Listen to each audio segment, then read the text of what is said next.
Julie Barnett. I live here in sunny Florida, Tampa area. I moved here for one thing only, not the weather, for autism coverage. And because I'm in Ohio, I spent all my own money and everything. But anyways, I am an occupational therapist down here in Florida. I found out my son had autism when I was going through school.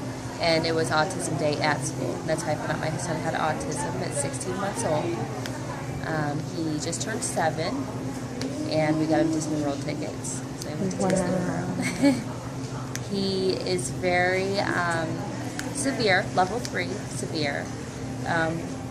We did get him potty trained through a device called a ticker toy, which is from Canada. It plays a little Twinkle Twinkle Little Star, or It's a Small World, and so when you hear the ding go off, that's how we got him trained to go to keep him on the potty. So because mommy was getting tired of sitting there on the potty 8 hours a day with him, she sat next to him while he sat on the potty. That's how I trained him all summer last year. Now he pulls down his own pants and he pulls up his, he does it, but then he runs around naked after that, after he goes potty. So that's how you know he went. Okay, that's cool. So he doesn't know how to don clothes, but he can doff them. Or should I say on and off? That's OT speaking language here. Okay. All right, questions you wanted to ask me? I just, you missed your flight, and we just happened to be sitting here at the same time, and she's seen Gabriel, and she knew that he had autism. And who would ever think that we have the same story? I mean, how does it feel when you see other kids that are just like your own kid? It makes me feel comforted, actually. Me too. When I see other kids. So when he was running around me, I was just smiling, Right. So and then I felt the tension in your voice, like, oh no, somebody's sitting over there, and he should just move, Yes. I'm like, no, I'm not moving, because I'm used to it. I know you're dealing with it. Wow. So, yeah. Wow. It was awesome to run into. It makes me feel comforted to meet you as well. So I'm so glad.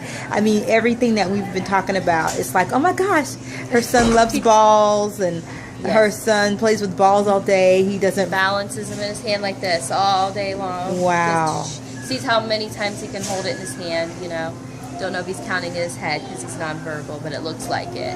Wow. And what do you want to say to other families and that have a child with autism? I just want to say, keep going, especially what you do. Here you are at an airport, and you're trying to keep him occupied, and you're trying to keep him, included in the society, but not overwhelm him by keeping him over here where it's a more quiet area, where there's nobody around us. And people need to, keep going. Don't just sit at home and drown, Wow. just drown in your sorrows. You have to keep going. You have to keep going further. You have to do things. You have to find out what is your niche, what is your passion, where are you going to go with this in your journey. Wow. That is so powerful. You guys, if you are looking for a great occupational therapist up in the Tampa area, she's New there. Tampa. New Tampa. All right. And she's also a vision therapist as well. Yes, and that's what I do mostly, is vision therapy. And we're trying to get the new autism program going. So we're planning that in the next 6 months. It should be up and running, where it's more of a motor integration, sensory enriched program for children. So awesome. Well, I am so excited to meet you. I thank God for sending you my way this morning. I mean, just to hear your story is so much like my story, and I'm just so excited. So thanks so much. So wonderful to meet you. And we're signing off. Bye-bye.